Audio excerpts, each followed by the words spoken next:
Hello everyone, कैसे हैं आप सभी। आशा करते हैं मस्त होंगे, स्वस्थ होंगे और अपनी पढ़ाई अच्छी तरीके से कर रहे होंगे। तो हमने प्रोज, पोइट्री एंड सप्लीमेंट्री के 2 चैप्टर्स पढ़ लिए थे। पोइट्री की 2 पोएम्स पढ़ रखी थी। अब आज हम पढ़ने वाले हैं प्रोज का 3rd chapter, 2 stories about flying. 2 stories about flying, जैसे कि नाम में ही 2 स्टोरीज़ हैं, तो इस चैप्टर में 2 स्टोरीज़ हैं। फर्स्ट, जैसा कि आप यहाँ पे देख पा रहे होंगे, फर्स्ट है हिज फर्स्ट फ्लाइट, जो कि लिखी गई है लायम ओ फ्लैरिटी के द्वारा, और सेकंड है ब्लैक एरोप्लेन। ओके, तो फर्स्ट यहाँ पे हम 2 पार्ट्स में इस पूरे चैप्टर को पढ़ेंगे। फर्स्ट पार्ट में हम हिज फर्स्ट फ्लाइट स्टोरी पढ़ेंगे और सेकंड पार्ट में ब्लैक एरोप्लेन पढ़ेंगे।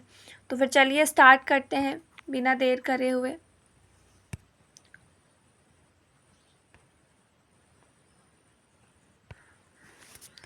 स्टार्ट करते हैं।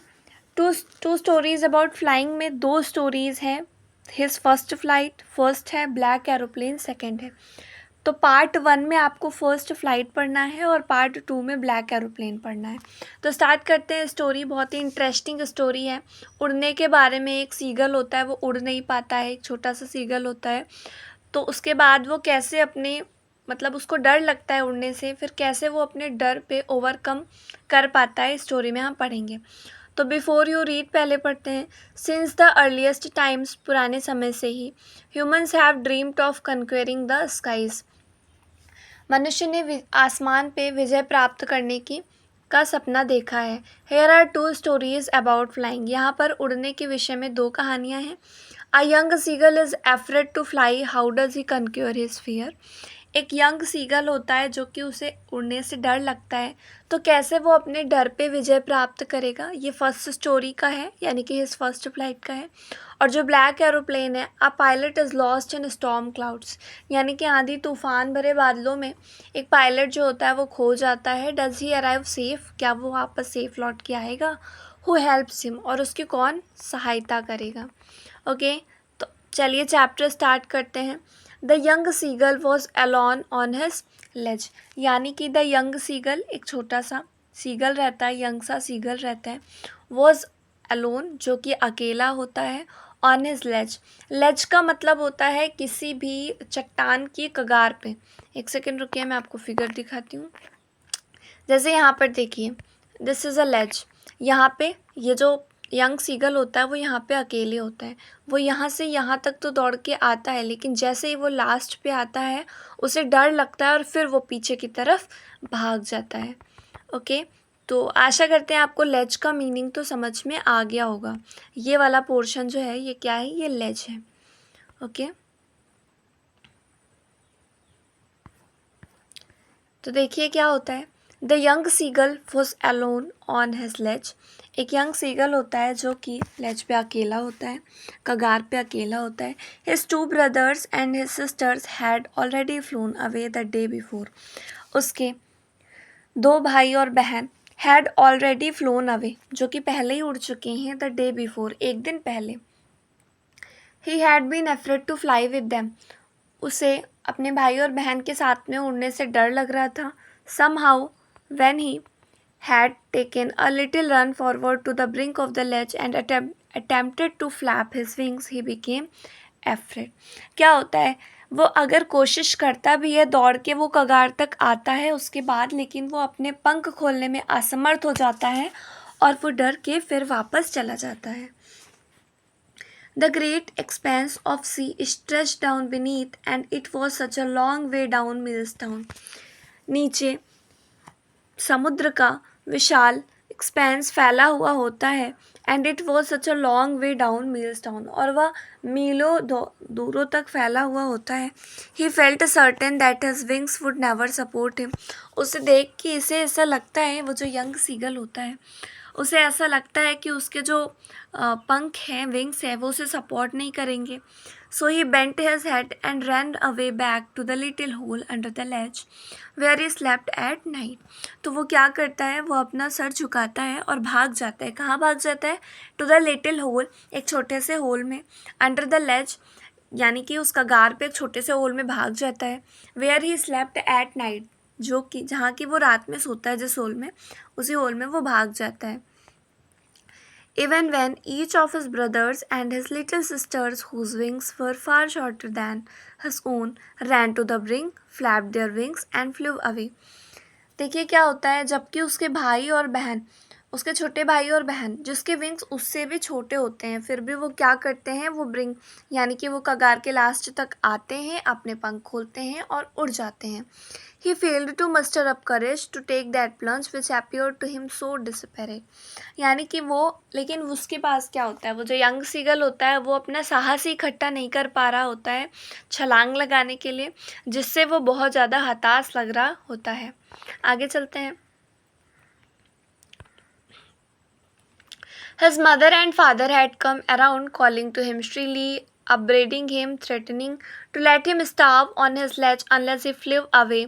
But for the life of him, he could not move. देखिए क्या होता है, his father and mother had come around, calling to him shrilly.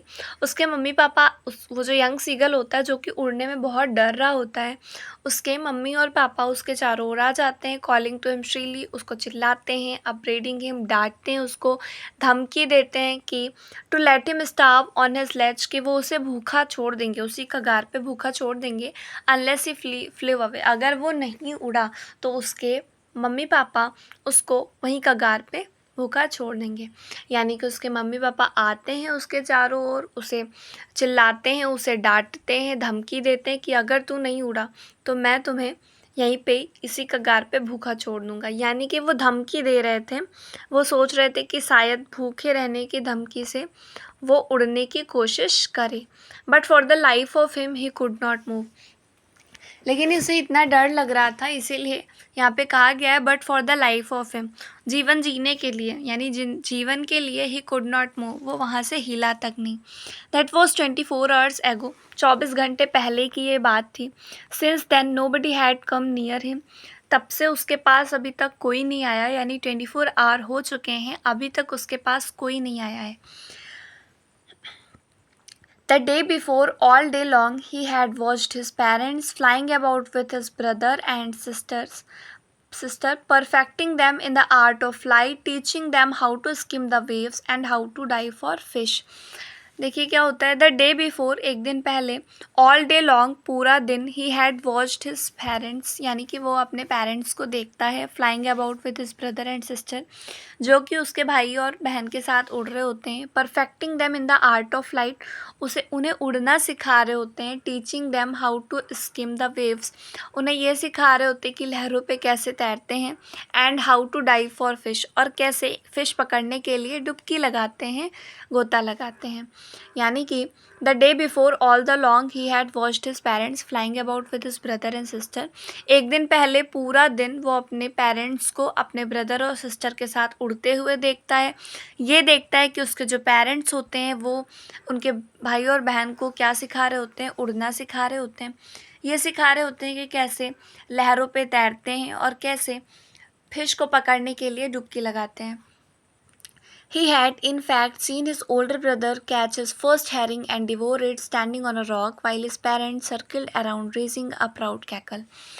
वो देखता है कि उसका जो भाई होता है वो फर्स्ट हैरिंग यानी कि मछली पकड़ता है, उसके बाद रॉक पे खड़ा हो जाता है, जबकि जो उसके पेरेंट्स होते हैं वो उसकी तारीफ़ कर रहे होते हैं, उसके चारों ओर चक्कर लगा रहे होते हैं.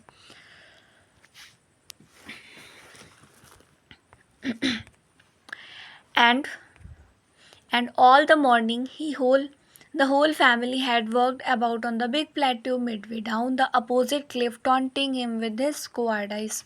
और क्या देखता है वो, पूरी सुबह यह देखता है कि उसके जो पूरी फैमिली होती है वो एक बड़े से प्लेटिव के बीच में खड़ी होती है, और उस कायर से सीगल, यानी कि वो जो छोटा सा सीगल होता है, यंग सीगल होता है जो कि उड़ नहीं पा रहा होता है, उसकी क्या करते हैं, उसको टॉन्ट करते हैं, उसको ताने मार रहे होते हैं. The sun was now ascending the sky, blazing on his ledge that faced the south.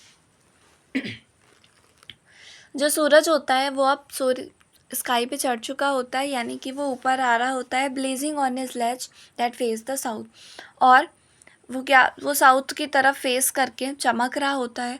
He felt the heat because he had not eaten since the previous nightfall. उसे गर्मी महसूस हो रही होती है क्योंकि उसने पिछले रात से कुछ नहीं खाया होता है.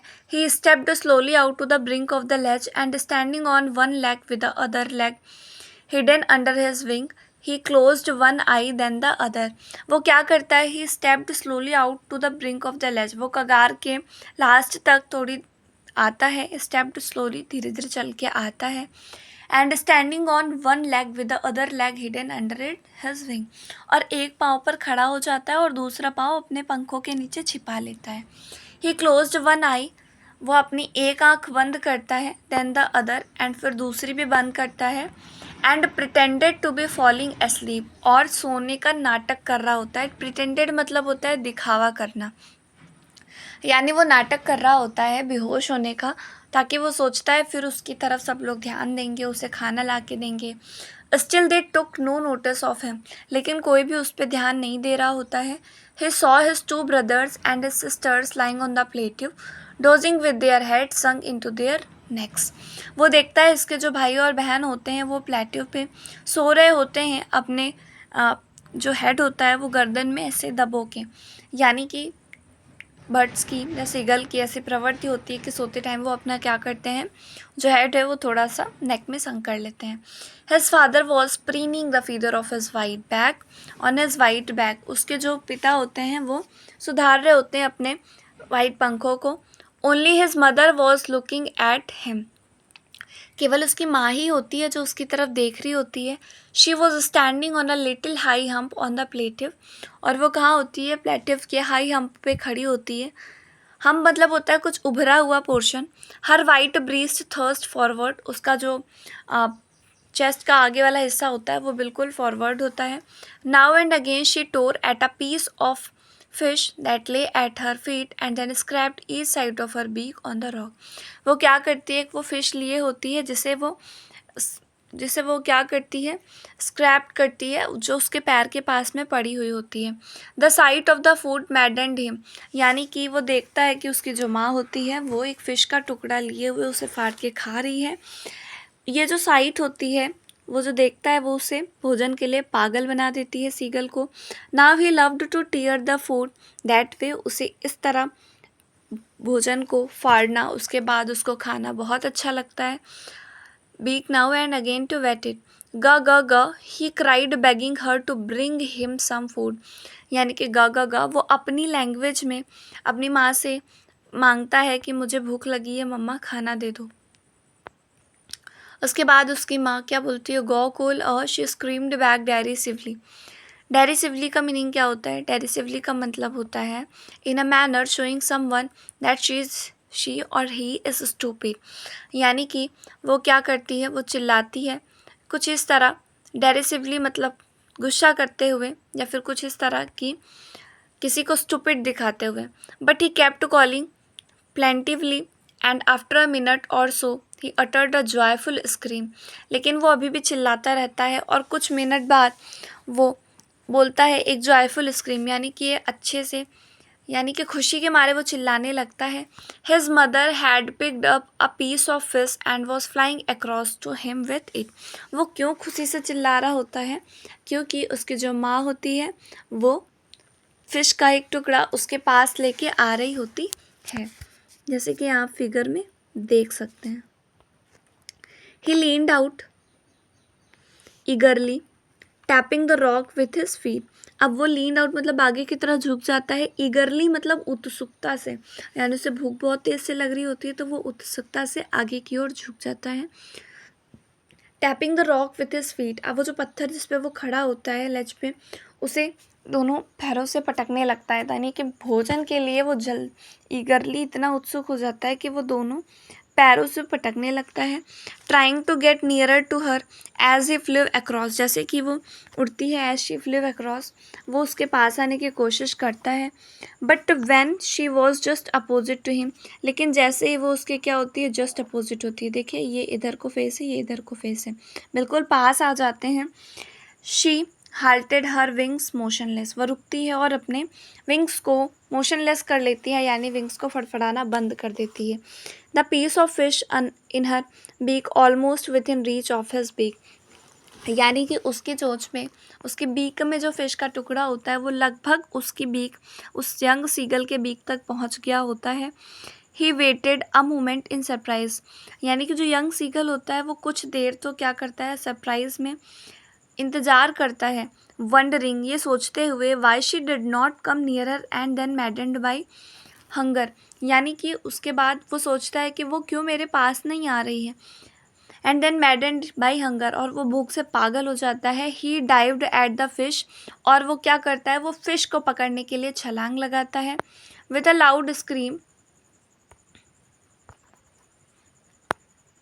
with a loud scream, he fell outwards and downwards into space.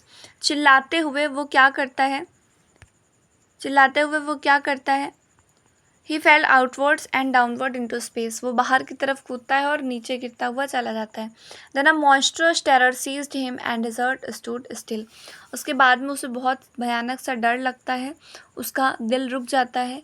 He could hear nothing, उसे कुछ सुनाई नहीं देता है. But it only lasted a minute. लेकिन ऐसा केवल 1 मिनट के लिए होता है. The next moment he felt his wings spread outwards. अगले ही मोमेंट पे उसे ये लगता है, ये प्रतीत होता है कि उसके जो विंग्स हैं वो खुल गए हैं. The wind rushed against his breast feathers then under his stomach and against his wings. जो हवा होती है, जो वाइंड होती है, वो क्या करती है, उसे उसके ब्रेस्ट पे, उसके फेदर पे, उसके स्टोमक के नीचे और उसके विंग्स पे लग रही होती है. He could feel the tips of his wings cutting through the air. उसे लग रहा होता है कि वो हवा को काटते हुए आगे बढ़ रहा है. He was not falling headlong now, he was soaring gradually downwards and outwards. He was no longer afraid. वो धीरे धीरे क्या हो रहा होता है, आगे की ओर और नीचे की ओर बढ़ रहा होता है. अभी उसे डर नहीं लग रहा होता है. He just felt a bit dizzy, उसको थोड़ा सा चक्कर आ रहा होता है. Then he flapped his wings once and he soared upwards. उसके बाद वो अपने विंग्स को फ्लैप करने लगता है, फड़फड़ाने लगता है अपने पंखों को, और बोलता है ग ग ग, यानी अपनी लैंग्वेज में बोल रहा होता है. His mother swooped past him her wings making a loud noise. फिर उसकी माँ भी रिप्लाई में उसे बोलने लगती है और उसके विंग्स जो है अब एक आवाज़, एक शोर मचा रहे हैं. He answered her with another scream. Then his father flew over his screaming. He saw his two brother and his sister flying around him, curveting and banking and soaring and diving. अब वो देखता है कि सभी लोग बहुत खुश हो जाते हैं. उसकी माँ आ जाती है, उसके पापा भी आ जाते हैं, उसके भाई बहन सब लोग आ जाते हैं और अपनी अपनी मतलब भाषा में बोलने लगते हैं. Then he completely forgot that he had not always been able to fly. अब वो पूरी तरह से भूल जाता है कि कभी वो उड़ने में असमर्थ होता था. And commanded himself to dive and soar and curve shrieking shrilly, यानी कि अब वो क्या करने जा रहा होता है, मछली पकड़ने के लिए डाइव करने जा रहा होता है. He was near the sea now, अब वो समुद्र के पास होता है. Flying straight over it, facing straight out over the ocean, यानी कि वो बिल्कुल समुद्र के ऊपर उड़ान भर रहा होता है, समुद्र के बराबर पे ऊपर से उड़ान भर रहा होता है. He saw a vast green sea beneath him, वो अपने नीचे एक बहुत विस्तृत, बहुत फैला हुआ ग्रीन सी देख पा रहा होता है. With little ridges moving over it, and turned his beak sideways and cawed amusedly.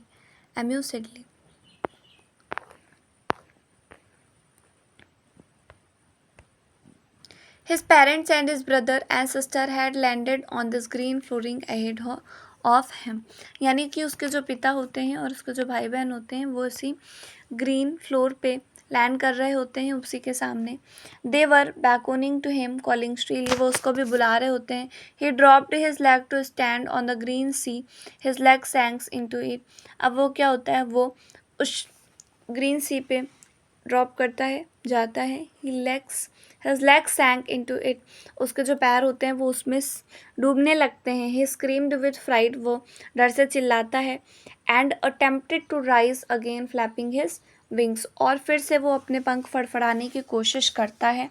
But he was tired, लेकिन वो थक चुका होता है. And weak with hunger and he could not rise, वो थक चुका होता है, भूख के मारे वो वीक हो चुका होता है, तो इसलिए वो उड़ नहीं पाता है. Exhausted by the strange exercise, लेकिन धीरे धीरे क्या होता है, his feet sank into the green sea, उसके पैर तो जो होते हैं वो क्या करने लगते हैं, वो उस ग्रीन सी में सैंक यानी कि डूब जाते हैं। And then his belly touched it, उसके बाद उसकी जो बैली होती है वो उस सी को टच करती है। एंड ही सेंक नो फर्दर, लेकिन अब वो अंदर धंस नहीं रहा होता है, अब वो डूब नहीं रहा होता है। He was floating on it, वो उस पर तैरने लगता है। And around him his family was screaming praising him and their beaks were offering him scraps of dogfish। उसके बाद क्या होता है, उसके जो फैमिली होती है वो चिल्लाने लगती है, उसे तारीफ़ कर रही होती है, और उसके जो बीक्स होती हैं वो डॉगफिश को पकड़ते हैं। He had made his first flight, कुछ इस प्रकार से उसने अपनी पहली उड़ान भरी। तो आई होप आपको चैप्टर समझ में आया होगा। ये चैप्टर है एक यंग सीगल के बारे में, जिसे बहुत ही ज़्यादा डर लग रहा होता है उड़ने से। वो यानी कि लेज के किनारे तक तो आता है, उसके बाद वो डर जाता है, उसको लगता है कि उसके विंग्स जो है वो सपोर्ट नहीं करेंगे। वो नीचे देख रहा होता है तो एक ह्यूज अमाउंट में क्या होता है, सी होता है, एक बहुत विस्तृत क्षेत्र में मीलों तक फैला हुआ होता है, तो उसे इसलिए डर लग रहा होता है।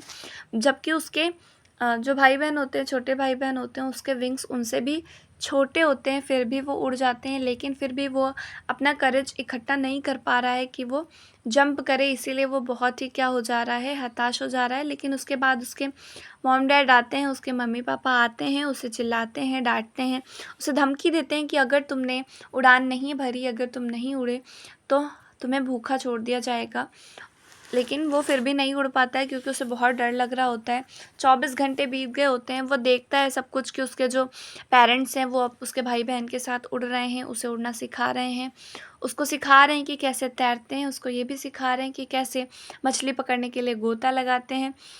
ये सब देख के उसे क्या हो रहा होता है, उसे भी मन कर रहा होता है कि, क्योंकि उसे भूख लग रही होती है तो वो बहुत ज़्यादा ईगर होता है। उसके बाद सन की किरणें आती हैं, उसको थोड़ा सा वार्मथ फील हो रहा होता है। वो नाटक करता है, क्या नाटक करता है, वो एक पैर पे खड़ा हो जाता है और दूसरा पैर अपने पंखों के नीचे छिपा लेता है, और पहले एक आंख बंद करता है, फिर दूसरी आंख भी बंद कर लेता है। वो नाटक करता है, यानी कि वो अटेंशन पाने के लिए ऐसा करता है। वो सोचता है कि कोई तो उसके ऊपर ध्यान देगा, लेकिन उसके जो भाई बहन होते हैं वो सो रहे होते हैं। उसके जो फादर होते हैं वो अपने फीडर को सही करने में, फीडर लगाने में क्या होते हैं, बिज़ी होते हैं। केवल उसकी माँ उसकी तरफ ध्यान दे रही होती है। उसके बाद वो चिल्लाता है अपनी माँ से, कहता है प्लीज़ मुझे खाने के लिए दे दो ना, भूख बहुत तेज़ से लगी है। तो उसकी माँ आती है, लेकिन वो फ़िश का टुकड़ा लेके आती है, तो वो सीगल, यंग सीगल जो होता है वो खुश हो जाता है। लेकिन उसकी जो माँ होती है वो फ़िश का टुकड़ा उसे देती नहीं है, उसके पास तक लेके जाती है। यहाँ पर देख रहे होंगे आप, उसके पास तक लेके जाती है। इस फिगर में देखिए, उसके पास तक लेके जा रही है, लेकिन थोड़ा सा दूर है। तो उसको भूख से बर्दाश्त नहीं होता है, वो भूख से बिल्कुल पागल हो चुका होता है, और वो जंप कर देता है। जंप करता है तो वो नीचे की तरफ गिरा जा रहा होता है। उसे 1 मिनट के लिए तो बहुत ज़्यादा डर लगता है, लेकिन थोड़ी देर बाद वो देखता है कि उसके जो विंग्स हैं वो खुल रहे हैं, अब वो उड़ पा रहा है। उसके बाद क्या होता है, वो उड़ने लगता है, फिर वो सी के ऊपर उड़ता है। फिर उसकी जो माँ होती है वो खुश हो जाती है। अब उसके जो फादर होते हैं वो उसे तैरना सिखाने के लिए बोलते हैं कि, मतलब तैर के दिखाते हैं उस पे। जो यंग सीगल होता है उसको डर लग रहा होता है, वो सोचता है कहीं ऐसा ना हो कि वो डूब जाए। तो वो पहले तो समुद्र के ऊपर ऊपर ऊपर उड़ता है, उसके बाद वो हिम्मत करता है समुद्र पे। उसके बाद उसके पैर जो होते हैं वो डूबने लगते हैं, उसे बहुत डर लग रहा होता है। लेकिन जैसे उसकी बैली जो है उस पे सी पे टच करती है, ग्रीन सी पे टच करती है, वो डूबना बंद हो जाता है। उसके बाद वो तैरना सीख जाता है। फिर वो डॉगफिश यानी एक तरह की मछली होती है वो पकड़ता है, और कुछ इस प्रकार वो अपनी पहली उड़ान भरता है। आई होप कि आपको चैप्टर समझ में आया होगा। चैप्टर कैसा लगा एक बार कमेंट में ज़रूर बताइएगा।